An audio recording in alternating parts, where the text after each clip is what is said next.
രാമനായകനെ വറ്റാത്ത ജീവനദി പോലെ വന്നിടുക വന്നിടുക, വറ്റാത്ത ജീവനദി പോലെ, വറ്റാത്ത ജീവനദി പോലെ. സമൃദ്ധി എന്ന് പറയുമ്പോൾ എല്ലാ വാക്കും പറയാനിപ്പോൾ പേടിയാണ്. എന്തോ പറഞ്ഞാലും ഉടനെ തന്നെ നമ്മുടെ മനസ്സിൽ ഒരു സമൃദ്ധി എന്ന് പറഞ്ഞാൽ ഉടനെ തന്നെ കയറി വരുന്നതെല്ലാം ഭൗമികമായ കാര്യങ്ങൾ മാത്രമാണ്. പക്ഷേ ഇവിടെ ഭൗമികമായ കാര്യങ്ങൾ ഉൾപ്പെടെ എല്ലാം. എന്നാൽ അതിലുപരിയായി നമ്മുടെ ജീവിതം പച്ച പിടിക്കുക എന്നൊക്കെ പറയത്തില്ലേ, പച്ച പിടിക്കുന്ന, അല്ലെങ്കിൽ നമ്മൾ ഒരു വലിയ വ്യതിയാനത്തിലേക്ക്, രൂപാന്തരീകരണത്തിലേക്ക് നടക്കുന്നതായ, അപ്പോൾ മരുഭൂമി ഉദ്യാനമായി തീരും, ഉദ്യാനം വനമായി മാറും, വനമായി എണ്ണപ്പെടും. അങ്ങനെ ഒരു വലിയ ഡിഫറൻസ്, ആത്മാവിൻ്റെ ആഗമനത്തോടെ കാര്യങ്ങളെല്ലാം മാറി മറിയുന്നതായ ഒരു അവസ്ഥ. അത് പഴയ നിയമത്തിൽ പരിശുദ്ധാത്മാവിനെ കുറിച്ചുള്ള ഒരു വാഗ്ദത്തമാണ്. അത് ഇന്നും പ്രസക്തമാണ്. നമ്മുടെ ജീവിതത്തിൽ ആത്മനിറവ് പ്രാപിക്കുന്ന വ്യക്തികൾക്ക് ഇന്നും അവരുടെ ജീവിതം മാറി മറിയുന്നത് മനസ്സിലാക്കാനായിട്ട് കഴിയും. ആത്മാവ് നമ്മെ രൂപാന്തരപ്പെടുത്തുന്നത് നമുക്ക് വളരെ കൃത്യമായിട്ട് തിരിച്ചറിയാനായിട്ട് കഴിയും. അത് അനുഭവിക്കുന്നവർക്കായി ഞാൻ കർത്താവിനെ സ്തോത്രം ചെയ്യുന്നു.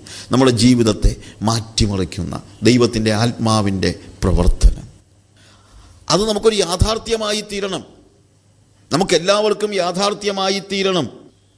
താഴോട്ട് വായിക്കുമ്പോൾ, അന്ന് മരുഭൂമിയിൽ ന്യായം വസിക്കും, ഉദ്യാനത്തിൽ നീതി പാർക്കും, നീതിയുടെ പ്രവൃത്തി സമാധാനവും നീതിയുടെ ഫലം ശാശ്വത വിശ്രമവും നിർഭയതയും ആയിരിക്കും.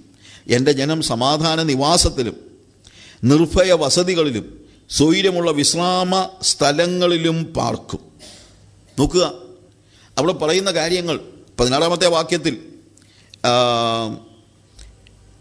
നീതി, സമാധാനം, ശാശ്വത വിശ്രമം, നിർഭയത്വം, ഇതെല്ലാം നടക്കുന്നതാണ് നമ്മൾ കാണുന്നത്.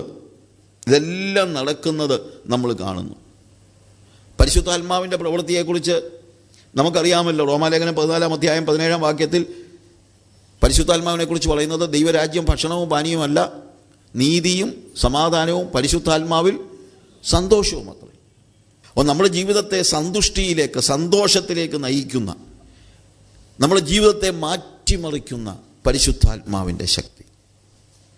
ഈ ദിവസങ്ങളിൽ നമ്മുടെ കുഞ്ഞുങ്ങൾ മാത്രമല്ല, വലിയവരും, എത്രയോ മനുഷ്യർ ഇന്ന് ശരിക്കും പറഞ്ഞു കഴിഞ്ഞാൽ നമ്മൾ പണ്ട് കാലത്തുള്ളതിനേക്കാളൊക്കെ ഒത്തിരി നിരാശ, ഡിപ്രഷൻ പേഷ്യൻസ് എന്ത് കൂടിയിട്ടുണ്ട്, എന്തുമാത്രം. ഈ പോസ്റ്റ് കോവിഡ് എഫക്ട്സിൻ്റെ ഒക്കെ ഒരു പ്രധാനപ്പെട്ട ഒരു എഫക്റ്റ് എന്ന് പറയുന്നത് ഡിപ്രഷനുള്ള അനേകരെ. അത് മാത്രമല്ല, രോഗം എന്ന നിലയിൽ മാത്രമല്ല, അല്ലെങ്കിൽ തന്നെ മനുഷ്യന് ആ ഒരു പ്രത്യാശ നഷ്ടപ്പെട്ടവരായ ആളുകൾ. പക്ഷേ നമ്മുടെ എല്ലാ നിരാശയെയും മാറ്റിമറിക്കുന്നതാണ് ദൈവത്തിൻ്റെ പരിശുദ്ധാത്മാവിൻ്റെ ആഗമനം. പ്രവാചകൻ പറയുകയാണ്, ഈ മരുഭൂമിയും ഇതെല്ലാം കുറച്ച് കാലത്തേക്കേ ഉള്ളൂ, എന്നാൽ നമ്മുടെ മേൽ ദൈവത്തിൻ്റെ ആത്മാവിനെ പകർന്നു കഴിയുമ്പോൾ മരുഭൂമി ഉദ്യാനമായി തീരും. അവിടെ നീതി വസിക്കും. നീതി മാത്രമല്ല, അവിടെ പറയുന്ന കാര്യം, നീതിയുടെ ഫലം നീതിയുടെ പ്രവൃത്തി സമാധാനവും നീതിയുടെ ഫലം ശാശ്വത വിശ്രാമവുമായിരിക്കും. ശാശ്വത വിശ്രാമം എന്നും. ശരിക്കും പരിശുദ്ധാത്മാവ് നമ്മുടെ കൂടെ ഉണ്ടെങ്കിൽ, വിട്ടുകളയരുത്, നമ്മുടെ കൂടെ നമ്മെ നയിക്കുന്ന, നടത്തുന്ന, നമ്മളെ നിയന്ത്രിക്കുന്ന പരിശുദ്ധാത്മാവ് നമുക്കൊരു യാഥാർത്ഥ്യമാണെങ്കിൽ നമ്മൾ ഭയങ്കര പീസ്ഫുള്ളായിരിക്കും. നമ്മുടെ ഹൃദയത്തിൻ്റെ ആഴത്തിൽ സമാധാനം വസിക്കുന്നത് നമുക്ക് തിരിച്ചറിയാൻ കഴിയും.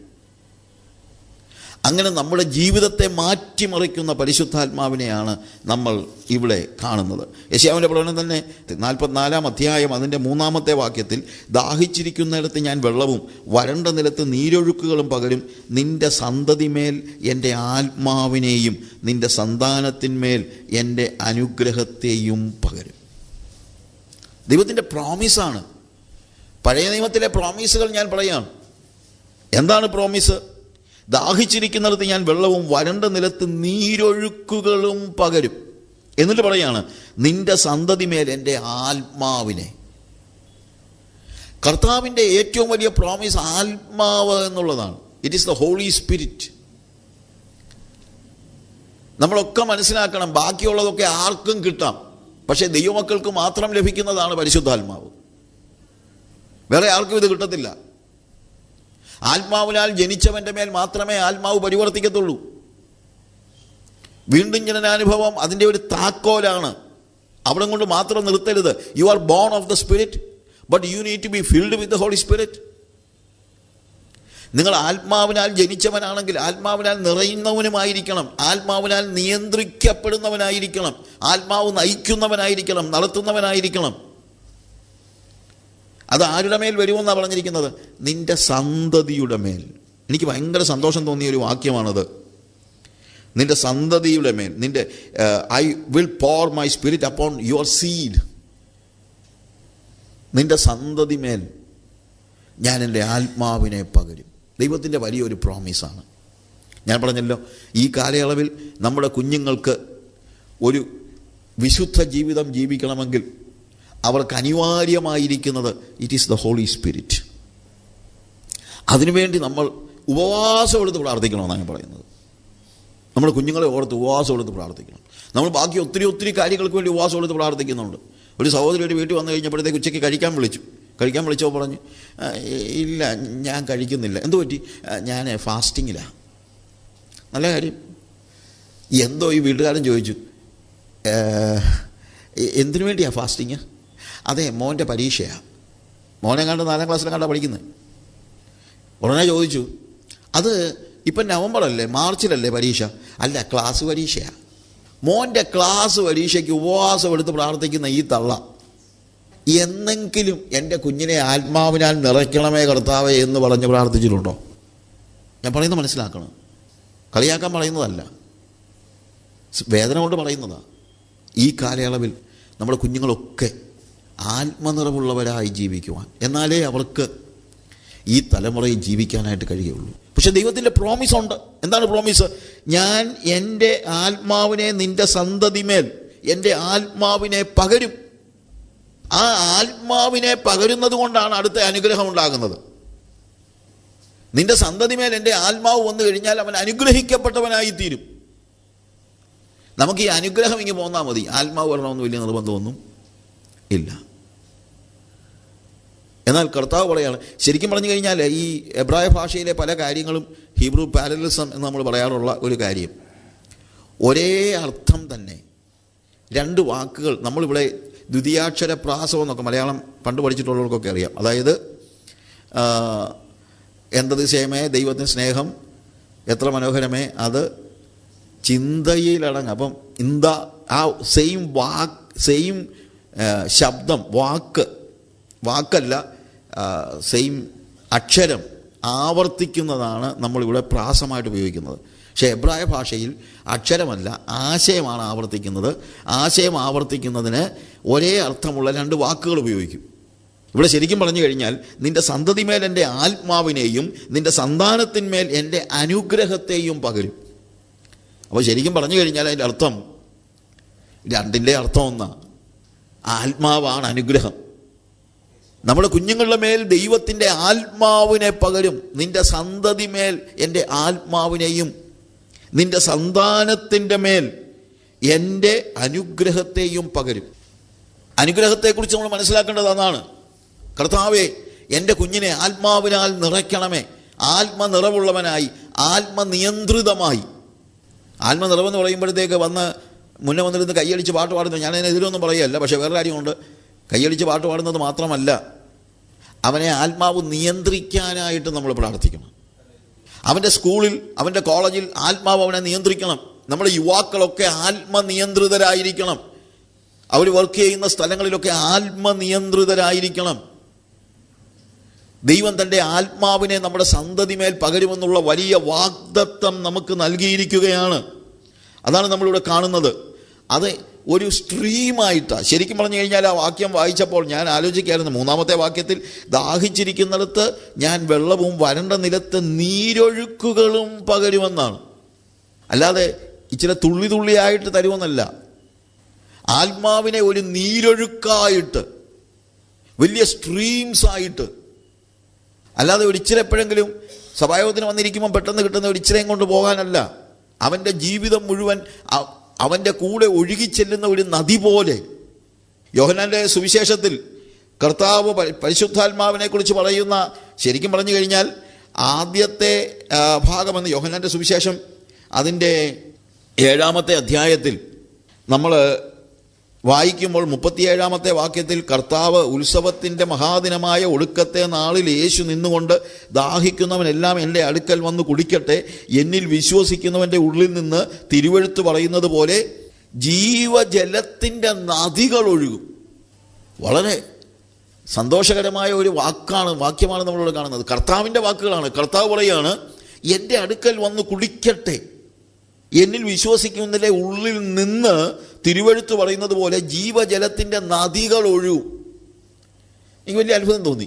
എന്നു വെച്ച് കഴിഞ്ഞാൽ ദാഹിക്കുന്നവനെല്ലാം എൻ്റെ അടുക്കൽ വന്ന് കുടിക്കട്ടെ, കുടിച്ച് നിറയട്ടെ എന്ന് പറയുകയാണെങ്കിൽ പിന്നെ നമുക്ക് അറിയാം. പക്ഷെ ഇത് പറയുന്നത് കുടിക്കുന്ന, എൻ്റെ അടുക്കൽ വന്ന് കുടിക്കുന്നവൻ എന്നിൽ വിശ്വസിക്കുന്നതിൻ്റെ ഉള്ളിൽ നിന്ന്. ഇപ്പോൾ നമുക്ക് ഇങ്ങോട്ട് കിട്ടുന്ന കാര്യമല്ല നമ്മൾ പറയത്തുള്ളൂ. പക്ഷെ ഇങ്ങോട്ട് വയറ്റിലോട്ട് ചെല്ലുന്നത് മാത്രമല്ല, അവിടെ നിന്ന് ജീവജലത്തിൻ്റെ നദികൾ പുറത്തോട്ട് ഒഴുകുന്നു. പുറത്തോട്ട് ഒഴുകണമെങ്കിൽ അകത്തങ്ങ് നിറഞ്ഞങ്ങ് കവിയുക, അതുകൊണ്ടല്ലേ പുറത്തോട്ട് ഒഴുകത്തുള്ളൂ. അതുപോലെ പരിശുദ്ധാത്മാവിൻ്റെ വലിയ ഒരു സമൃദ്ധി ഇവിടെ താഴെ പറയുന്നു. അവനിത് തന്നിൽ വിശ്വസിക്കുന്നവർക്ക് ലഭിക്കാനുള്ള ആത്മാവിനെ കുറിച്ചാകുന്നു പറഞ്ഞത്. യേശു തേജസ്കരിക്കപ്പെട്ടിട്ടില്ലായാൽ അന്ന് ആത്മാവ് വന്നിട്ടില്ലായിരുന്നു. അപ്പോൾ ഈ പറയുന്ന കാര്യം, ദാഹിക്കുന്നവനെല്ലാം എൻ്റെ അടുക്കൽ വരട്ടെ, ഇഷ്ടം പോലെ കുടിക്കട്ടെ എന്ന് പറഞ്ഞ് നിർത്തുകയല്ല. എന്താണതെന്ന് അവിടെ വ്യക്തമായിട്ട് എഴുതിയിട്ടുണ്ട്. എന്താണ് പറയുന്നത്? It speaks about the holy spirit. തന്നിൽ വിശ്വസിക്കുന്നവർക്ക് ലഭിക്കാനിരിക്കുന്ന ആത്മാവിനെ കുറിച്ചാണ് അവനിത് പറയുന്നത്. പ്രിയമുള്ളവരെ, നമ്മൾ മനസ്സിലാക്കേണ്ട ഒരു കാര്യമുണ്ട്. പരിശുദ്ധാത്മാവിനെ നമ്മൾ പ്രാപിക്കേണ്ടത് ഒരു ചെറിയ ഗ്ലാസിനകത്ത് കുടിക്കുന്ന ഒരു അവസ്ഥയല്ല. പ്രത്യുത കുടിക്ക്, ധാരാളമായി കുടിക്ക്. അത് പകർന്നു തരുവാൻ ദൈവം തയ്യാറാണ്. യേശു പറയാ, ദാഹിക്കുന്നവർ വരട്ടെ, എൻ്റെ അടുക്കൽ നിന്ന് കുടിക്കട്ടെ, കുടിച്ച് നിനക്ക് നിറഞ്ഞ് കവിയുന്ന ഒരവസ്ഥ. അപ്പൊ എന്താ സംഭവിക്കുന്നത്? ആത്മാവ് പുറത്തോട്ടൊഴുകുക. എന്നിൽ വിശ്വസിക്കുന്നവൻ്റെ ഉള്ളിൽ നിന്ന് ജീവജലത്തിൻ്റെ നദികൾ പുറത്തോട്ടൊഴുകും. അതുപോലെ സമൃദ്ധിയായ പരിശുദ്ധാത്മാവിൻ്റെ ഒരു പ്രവൃത്തിയാണ് നമ്മൾ കാണുന്നത്. യെശയ്യാവ് പറഞ്ഞതാണ് നീരൊഴുക്കുകൾ. അപ്പോൾ ഈ പ്രോമിസ് നേരത്തെ ഉണ്ട്. പുതിയ നിയമത്തിൽ അതിൻ്റെ നിവൃത്തി നമ്മൾ കാണുകയാണ്. യെശയ്യാവ് തന്നെ പറഞ്ഞു, എന്താണ്? ആത്മാവിൻ്റെ നീരൊഴുക്ക്. അത് നമ്മൾ കണ്ടതാണ്. ദാഹിച്ചിരിക്കുന്നിടത്ത് വെള്ളം, വരണ്ട നിലത്ത് വെള്ളമല്ല, നീരൊഴുക്ക്, സ്ട്രീംസ് ആണ് നമ്മൾ കാണുന്നത്. അങ്ങനെ ആ ആത്മാവിനെ പാനം ചെയ്യുന്നവർക്കുണ്ടാകുന്ന ആത്മീയ അനുഗ്രഹമാണ് നിന്റെ സന്തതിയുടെ മേൽ, നിന്റെ സന്തതിയുടെ മേൽ ഞാൻ എൻ്റെ ആത്മാവിനെയും നിന്റെ സന്താനത്തിന്മേൽ എൻ്റെ അനുഗ്രഹങ്ങളെയും പകരും. ഇത്ര വലിയ അനുഗ്രഹം എന്തോ! ആത്മനിറവുള്ള ഒരു മകൻ എനിക്കുണ്ടെങ്കിൽ, എൻ്റെ സന്തതി ആത്മനിറവുള്ളവരാണെങ്കിൽ, എൻ്റെ സന്താനത്തിൻ്റെ മേൽ ആത്മാവിൻ്റെ അനുഗ്രഹങ്ങളെ പകർന്നിരിക്കുന്നെങ്കിൽ അത്രയും വലിയ സമ്പത്ത് എനിക്ക് വേറെ എന്താ ഉള്ളത്? That is the biggest treasure I can have in this world. ആത്മനിയന്ത്രിതരായ കുഞ്ഞുങ്ങൾ എനിക്കുണ്ടെങ്കിൽ അതാണ് ഏറ്റവും വലുത്. അതിനുവേണ്ടി പ്രാർത്ഥിക്കുക. നമ്മളെല്ലാം നമ്മുടെ കുഞ്ഞുങ്ങൾ ആത്മനിറവുള്ള കുഞ്ഞുങ്ങളായി അവരിലൂടെ പരിശുദ്ധാത്മാവ് പുറത്തോട്ടൊഴുകുന്നത് നമ്മൾ വിഭാവന കാണണം. ഈ ദിവസങ്ങളിൽ അതിനുവേണ്ടിയുള്ള വലിയ ഒരു പരിശ്രമം നമുക്ക് ആവശ്യം. പരിശ്രമമല്ല, അതിന് പ്രാർത്ഥന ആവശ്യം. ശരിക്കും പറഞ്ഞാൽ പ്രാർത്ഥനയാണ്. പിന്നെ കുഞ്ഞുങ്ങളെ അതിനുവേണ്ടി ഉത്സാഹിപ്പിക്കണം കേട്ടോ, തീർച്ചയായിട്ടും. കാര്യം പ്രോമിസ് ഉണ്ട്. ദൈവം പറഞ്ഞിരിക്കുന്നു, നിന്റെ സന്തതിമേൽ ഞാൻ എൻ്റെ ആത്മാവിനെയും നിന്റെ സന്താനത്തിൻ്റെ മേൽ എൻ്റെ അനുഗ്രഹത്തെയും പകരുമെന്നുള്ളത് ദൈവത്തിൻ്റെ പ്രോമിസാണ്. ഇതൊക്കെയാ വാഗ്ദത്തങ്ങൾ.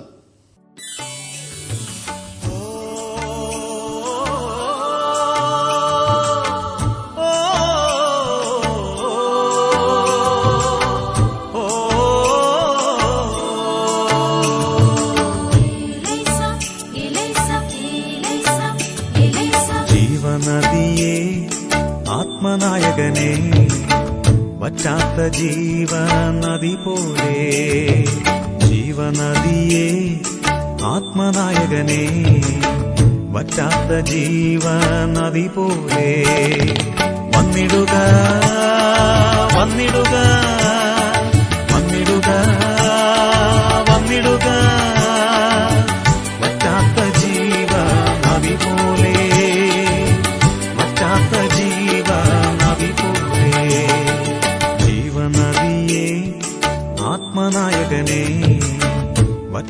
ജീവനദി പോലെ.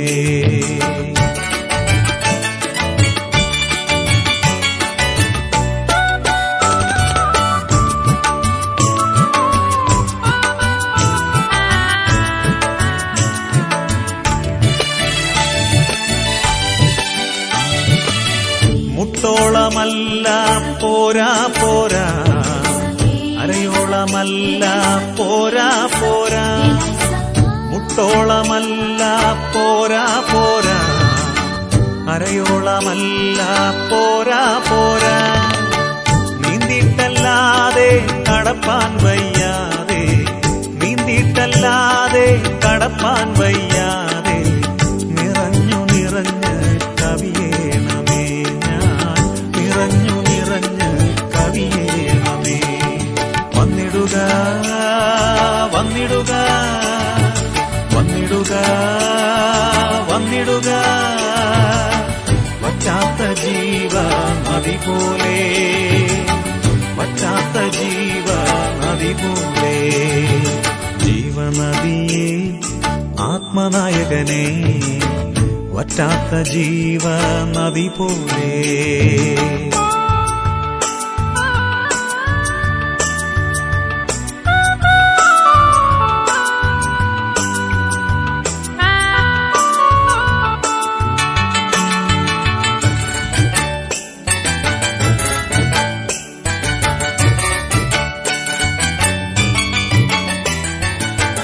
പോകുന്നിടമെല്ലാം ആരോഗ്യമേ, ചെല്ലുന്നിടമെല്ലാം പരിശുദ്ധമേ. പോകുന്നിടമെല്ലാം ആരോഗ്യമേ, ചെല്ലുന്നിടമെല്ലാം പരിശുദ്ധമേ. കൂടുന്നിടമെല്ലാം അഭിഷേകമേ, കൂടുന്നിടമെല്ലാം അഭിഷേകമേ. പ്രാപിക്കുന്നോർക്കെന്നും സന്തോഷമേ, പ്രാപിക്കുന്നോർക്കെന്നും സന്തോഷമേ. വന്നിടുക വന്നിടുക വന്നിടുക വന്നിടുക, വറ്റാത്ത ജീവനദി പോലെ, വറ്റാത്ത ജീവനദി പോലെ. ജീവനദിയേ ആത്മനായകനെ, വറ്റാത്ത ജീവനദി പോലെ.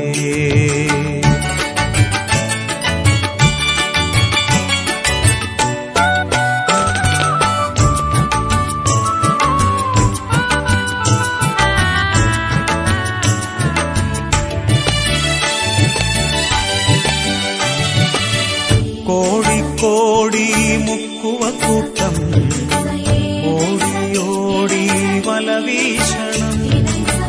കോടി മുക്കുവക്കൂട്ടം, ഓടിയോടി വലവീശണം. പാടിപ്പാടി മീൻ പിടിക്കേണം, പാടിപ്പാടി മീൻ പിടിക്കേണം. സ്വർലോകരാജ്യത്തിൽ ആൾ ചേർക്കണം, സ്വർലോകരാജ്യത്തിൽ ആൾ ചേർക്കണം. വന്നിടുക വന്നിടുക വന്നിടുക വന്നിടുക, വറ്റാത്ത ജീവനദി പോലെ, വറ്റാത്ത ജീവനദി പോലെ. ജീവനദിയേ ആത്മനായകനെ, വറ്റാത്ത ജീവനദി പോലെ.